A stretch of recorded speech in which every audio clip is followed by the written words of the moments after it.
Welcome back to BeerFormers.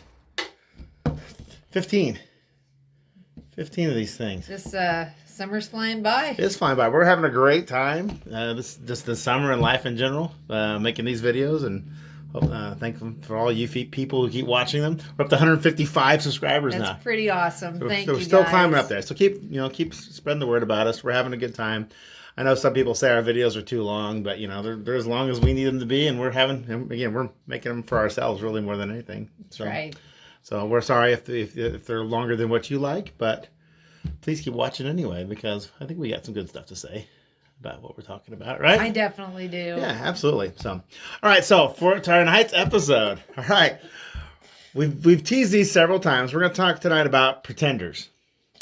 They're a great band from the 80s. Yeah, and there's also a TV show Don't that's get me pretty cool wrong. about it. Yeah. About the guy who could be anybody type thing, right? Yeah. But the Pretenders and Transformers were kind of again, this came out about 88 when Hasbro was really testing the waters with different stuff, right? And in a nutshell, Pretenders were basically the idea that there was like an action figure that would hide the Transformer. So the action figure could somehow split open to reveal the Transformer. So the tagline was, Pretenders hide, the Transformers inside. So I like that. I like rhymes. It's clever, but why?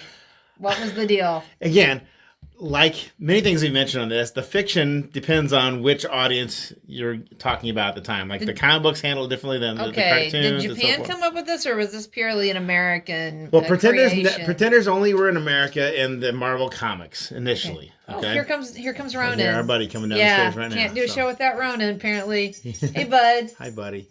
So in Marvel Comics, what it was, the way they handle it in a nutshell is that I think the Autobots and Decepticons both came up with this idea simultaneously, if my memory serves me right. Or one or the other came up with it, and the other one spied on it, and they did it simultaneously. That seems more likely. But they had been outed on planet Earth at this point. Everybody knew there were these giant robots running around. So they said, what if we put like these organic-looking shells on us? So therefore, they don't look like giant robots anymore, and maybe we could hide ourselves further. Again, wasn't the whole idea that they could turn into vehicles so they would fool people? Yeah. So that wasn't enough. Yeah. They then had to become enormous humanoids. And so there's a couple problems with that, all right? So the Decepticons... A couple? Well, the Decepticons kind of had an advantage of this one, because all of theirs turned into like these monster things. So it could easily be like a giant werewolf or a giant, bat creature. How is that going to help you assimilate? Again, if it was like, it gets complicated, so I don't have time to go into it too much. But like, they had been outed, so everyone knew, that's a giant robot, let's get him. Yeah. They were thinking, okay, it's not a giant robot, it's a giant bat monster, Oh, God, it's completely different. It's completely different.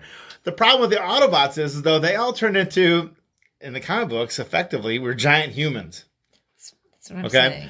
So when the Pretender idea came out in Japan, for their cartoon that was called Super God Master Force, the Pretenders were basically a group of Autobots that had come to Earth a long, long time ago, before the main group of Autobots did, and kind of been hiding out on Earth. They had a kind of a war with the Decepticons, and kind of sealed a bunch of them up, in stasis or like out underground. And the Decepticons, because their Pretender forms were like monstrous, that was like the basis for a lot of our monster legends. So they kind of blamed it on that. So I think the Japanese did it better, cool. right? Yeah. And when the Autobots became in their Pretender form, they had a couple different options, right? They would when they would hide inside their Pretender shell, they actually was shrunk down to become human size like that, and they would kind of clash these bracelets together. That makes sense. They would turn into their robot mode and get bigger, and they would wear their armor that we have in this toy, as you're going to see in a second, while they were like humanoid size. Yeah. Whereas the Decepticons were much bigger when they were in their Pretender form.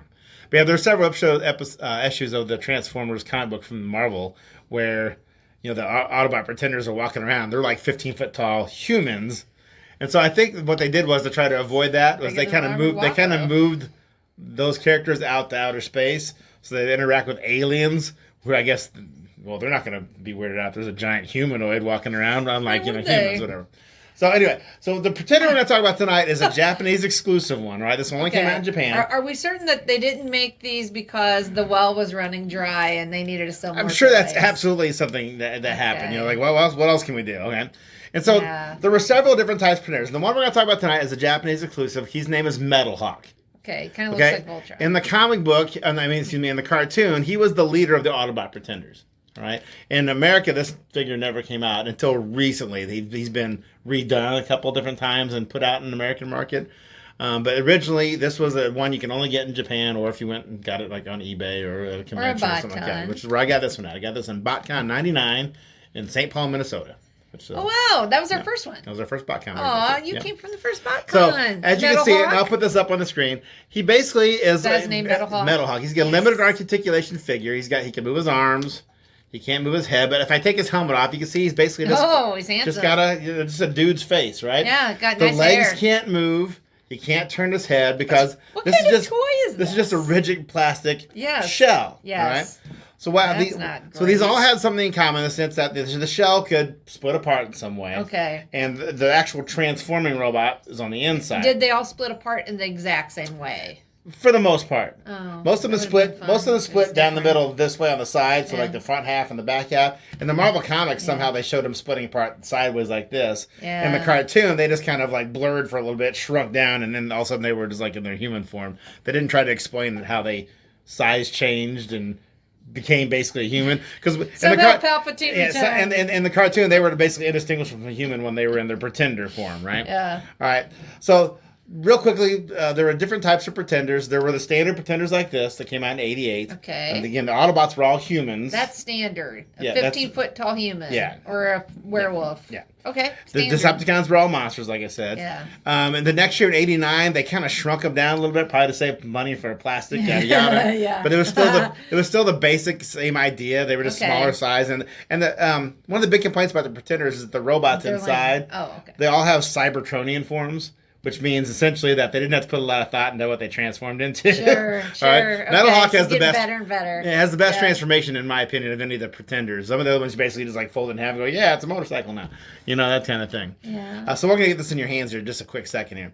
But then they had animal Pretenders. There were 4 of those where like the Pretender shell was like some sort of like beast, like a warthog or a wolf or a bear or a cat, you know, like that. Oh.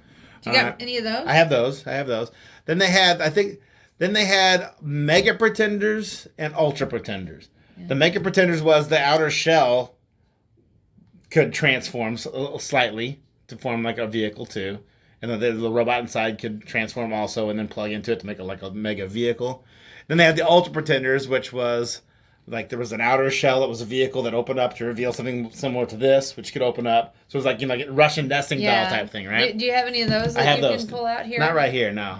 But the Ultra Pretenders kind of borrowed from, I thought, what was, my opinion, the lamest of the Pretenders. There were 2 vehicle Pretenders. Okay, one Autobot, one Decepticon. If you're the lamest of the Pretenders, well, again, why even exist? Here's the thing. You've got this vehicle that opens up to reveal a transform inside that can also transform. So he's hiding as inside a vehicle when he can still become a vehicle. Yeah. So the Ultra Pretenders kind of combined that idea with the regular Pretenders to have like this Russian nesting doll type thing. Jeez. And then lastly, they had a series of ones that were called the Monster Pretenders that were little bitty guys. They were a combiner team. And their outer shell was actually kind of a soft rubber, so they were kind of rubberized.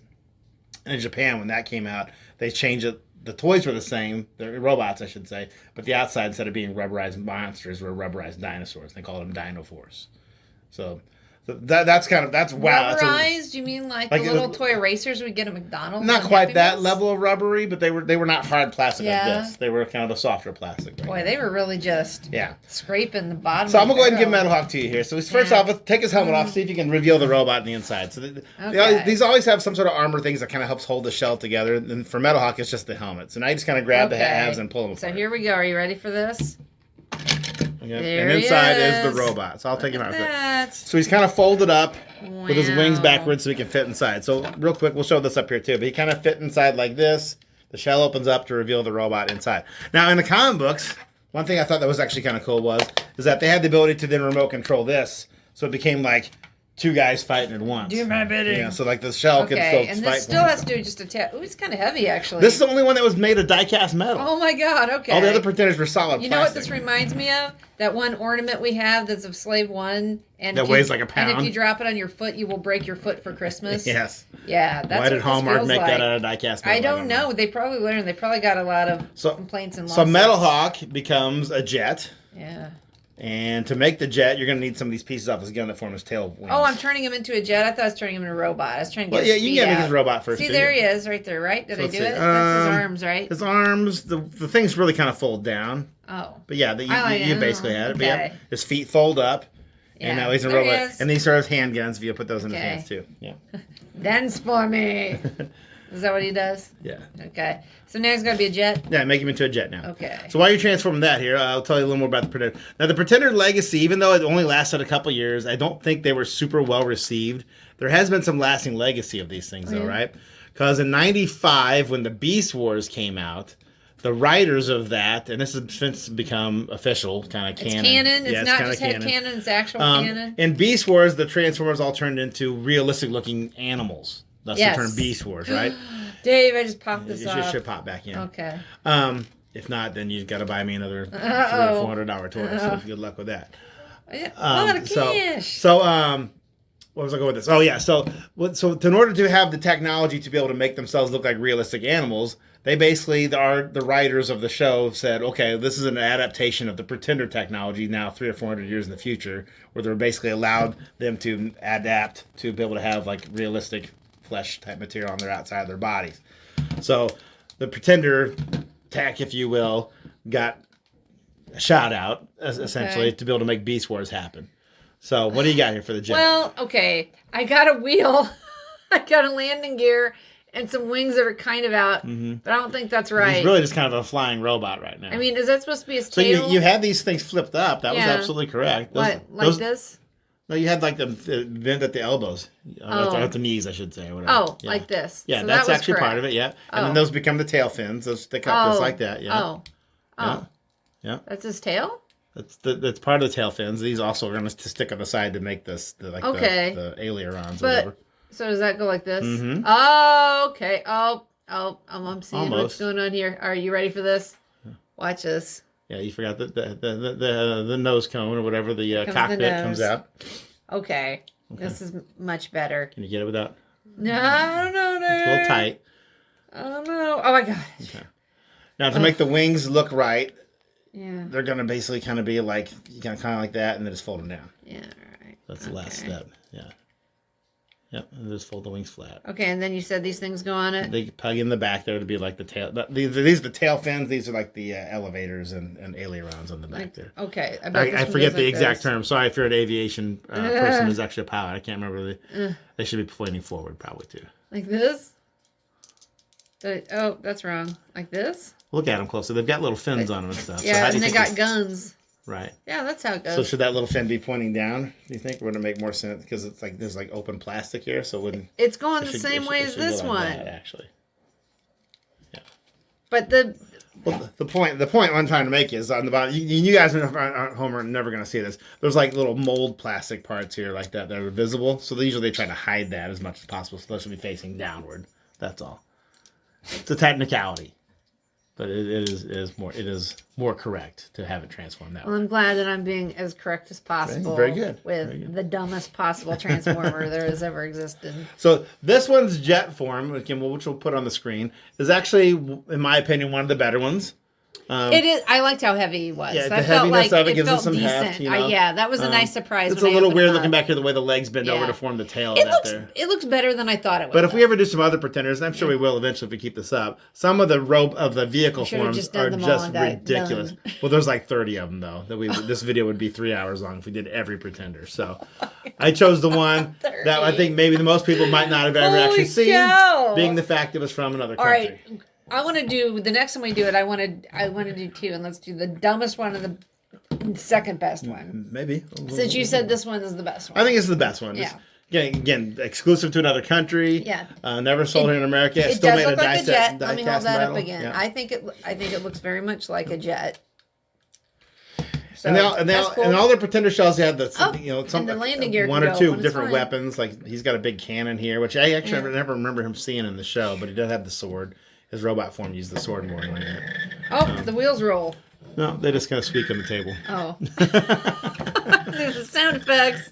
So Pretenders, again. Didn't make it go Pretenders hide the Transformer inside. The gimmick was the the Transformer hides inside this Pretender shell. The Transformers Pretender shell, so they can even more disguise going on. Basically, it's like double disguise. He can disguise himself as a jet. He can disguise himself as a giant human or a small, regular-sized human if you're in Japan, whatever. But that was the, and this has never been brought back like this since, with one sort of exception. All right, here in the last 10 years, during the Power of the Primes toy line that came out right before COVID, they had these little guys called Prime Masters. They were supposed to be like these little things that could plug into other Transformers that would give them the power of the different primes, the leaders of the Autobots and the Decepticons, from ancient history. And when they were sold, they were like miniaturized, like maybe this big. I'll put one on the screen. Versions of these guys. And Metalhawk, even though it wasn't supposed to be Metalhawk, it was like one of the primes. His armor got a shout out. Okay. So there was a Power of the Prime. Did you go, oh my God? I did. I thought it was pretty cool. And now Metalhawk, just as a transforming jet, there's been one of those that's come out here in the last couple of years too. So there was a BotCon Metalhawk toy in 2012.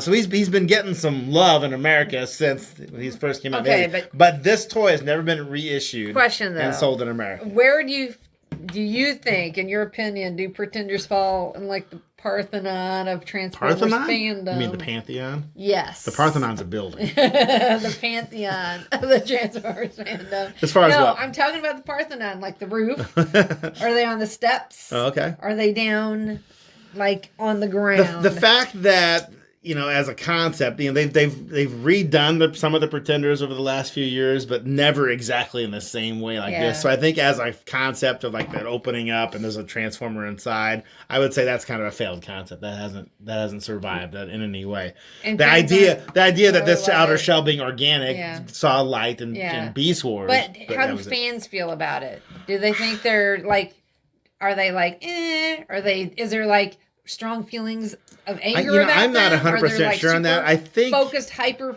fans for like a little subgroup. I think in general most people think the Pretenders are kind of lame. Yeah. You guys comment, please. Let me know. If I were to take the pulse, I would think overall people aren't like, yes, Pretenders. Yeah. But there's been a couple Pretenders that have been major players in the mythology. Like there's one called Thunderwing, who basically was one of the mega Pretenders. Okay. He was like in the comic books. He was like, in many ways, more of a bad, than Megatron, and he really, in the more recent IDW comic, Thunderwing basically just single-handedly destroyed Cybertron. Do you have that toy? I do have Thunderwing. Oh my gosh! Okay, well we got to see Thunderwing someday. It sounds like he is a bad. So some of the characters have endured, but and they've kind of lightly touched on the Pretender concept here and there, but really never full on. Yes, bring back Pretenders. Do you have any personal headcanon regarding the Pretenders? No, I really don't. Not this time. No headcanon this time. I mean, okay, so you just kind of take them at face value. Take them at face value. I kind of as an American, I grew up with the idea of them being just giant Pretender shells that hid the robot inside, so the humans were giant. As a kid, I remember thinking that's a little weird that they're still giant humans, but I got over it just so I could read a comic book. Kids are pretty resilient. But so that's it. All right. So that's Metalhawk, Japanese exclusive, and our first Pretender we've ever done. So I don't think I've ever needed a beer as much. Let's drink a beer and celebrate this weird little chapter of Transformers history. Yeah. All right. Well, Dave, would you mind grabbing those beers for us today? I'm going to see if I can get my notes back up about this fun little beer we're going to do today. Today, while you're looking it up here, let's go ahead and introduce it. We mentioned on our last video that we went on vacation this summer, as we do. We went to Michigan City and we went to Shoreline Brewery. And on that same trip, we went from then on up to Mackinac Island and we found this little brew pub in Mackinac Island, and we're going to talk about that tonight. Let me tell you a little bit about Mackinac Island, because we'd never been there before. And so if you haven't been there, you haven't heard of it, it's a little gem that's right off of the thumb of Michigan, kind of nestled between Mackinac City. Mackinac City, but it's spelled, it's spelled, It's right between the Upper and Lower Peninsulas in Lake Huron and Lake Michigan. Mackinac City, Mackinac Island, they're spelled differently. So it's kind of it's in Lake Huron and it's between Michigan and Canada. But you have to take a ferry to get out there, and one of their interesting quirks is that there are no cars allowed on the island, with the exception of some emergency vehicles. They passed laws because apparently some guy brought a car and started causing all kinds when of cars are brand mayhem new. and mischief in the 1890s, and so they outlawed cars, and that's still a thing. Yeah. So you walk, you bike, or you take horses. So there's horse-drawn taxis all over the place. And there's a nice aroma all the time of the horses, but it's really very cool and very relaxing. You can easily walk all over the island, and in fact, we rented bikes with our children, and it's 8.2 miles around the entire island, and we did that one morning, and it was just a great way to see the ocean. The lake. It's so huge. It's surrounded by Lake Huron. Yeah, it's blue and so clear that you can see you see rocks on the bottom from like when you're up on the cliffs. Yeah, it's really neat. So anyway, it's a neat little island but another thing about this island, because you have to take ferries to get out there. There's some limitations. And one of the things is they opened this brewery and distillery called Great Turtle. They opened it back in 2020, so it's relatively new. But because of the limitations they have in space and the ability to, get access ingredients, they don't actually do the brewing and distilling on site on the island. They partner with other breweries. They mention Right Brain Brewery and another distillery they work with. This particular beer we're going to try says it came from Big Buck. But they brew them. They bring them there. You can only get them there on that island. You can get them in drafts while you're there. They always have 9 on tap. Some they have year round. Some are seasonal. You can take them all home in cans too. And what's the name of the place? Big Turtle. Great Turtle. Great Turtle. Great Turtle. Great Turtle. And that's what Mackinac means. It's a shortened version of... It's like Milla Mackinac or something like that. Yeah, of the word for giant turtle that was used by the natives who called that place home because they thought the island looked like a turtle rising out of the sea. So, I wanted to read some of the beers that we tried while we were there because we got flights. And great. I thought the food was pretty good there. Yeah, and so they're really based mostly, I would say, more of a restaurant that has beer. Because the food was very good and very unique and varied. It was very, kind of loud and crowded in there because there was it's a very popular place. But I did think the beer was good. We actually went in there twice. We got some cans of beer and took them back to our hotel room the night before. And then after our bike ride, one of the things they say on their website is, you burn all those calories riding bikes, come in and, put those calories back on. And so that's what we did with our kids.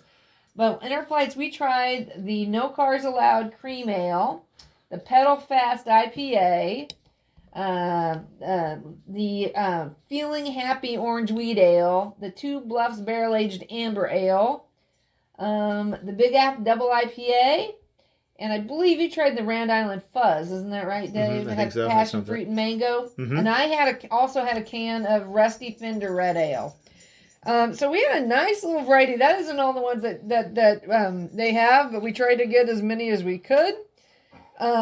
Enjoyed them all. And so now we're excited to try this another one. 4-pack just to bring home just for BeerFormers. Yeah. Just for So our this beer one tonight is called... Shell Yeah. Yeah. It's got a big surfing turtle on it, so keeping with the theme of the Great Turtle. Yeah. Thanks, Ronan.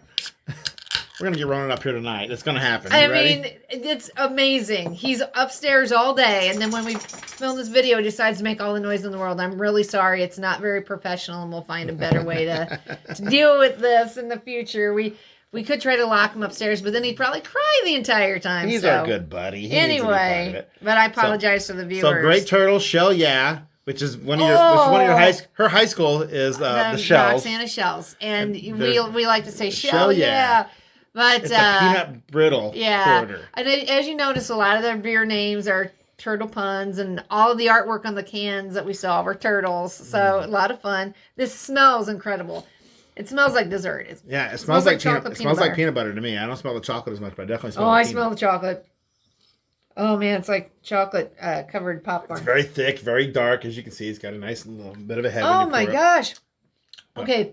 Yeah, I taste the chocolate more than I smell it. Here's the thing. It smells like it's going to be incredibly sweet, like syrupy sweet. It is really not. Yeah. It is more malty, kind of like, it is like a stout, but not super heavy. More of a traditional porter, just with those extra flavors in the back end. Absolutely. It's got a lot of nose, though, so you can definitely...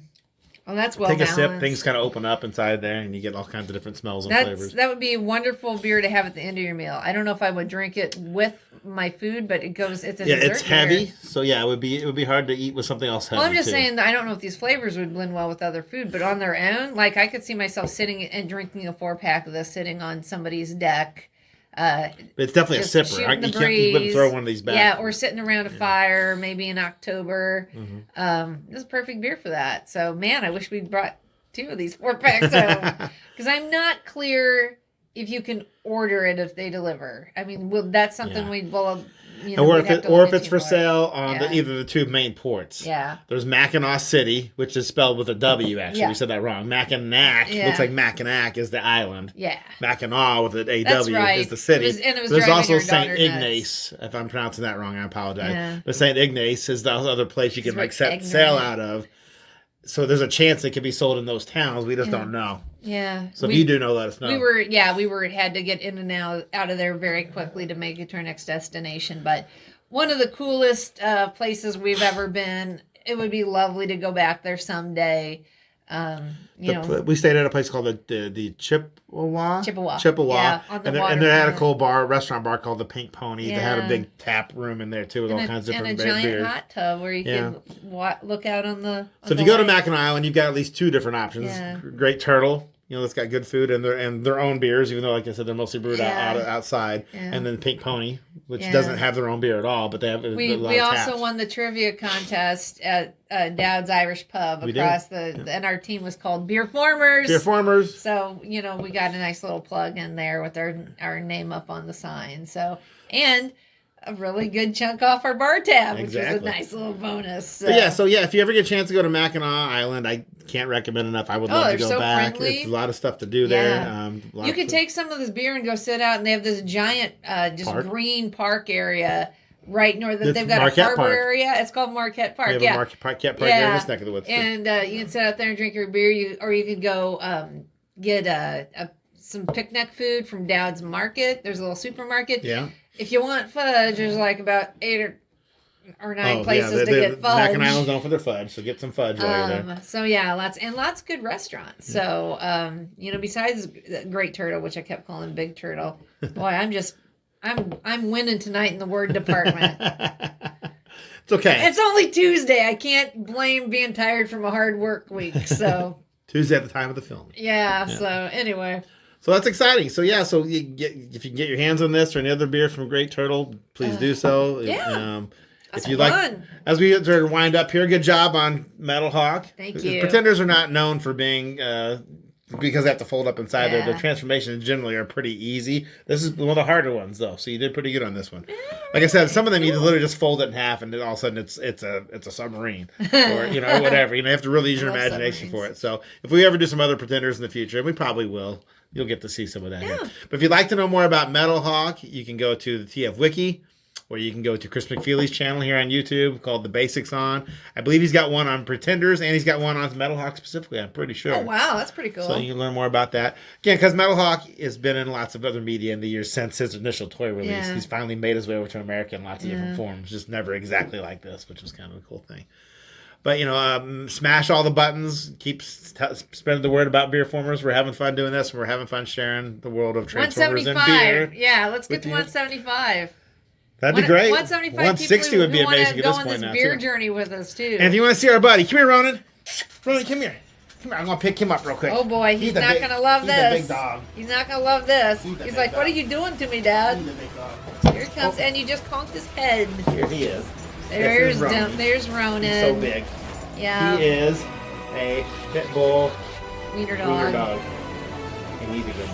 Yes, him of our good boy who has Ronan, tell everybody, hit all the buttons. And thank you for watching. Ronan, thanks you for being a BeerFormers fan. BeerFormers. Cheers. More than meets the eye. Woo-hoo.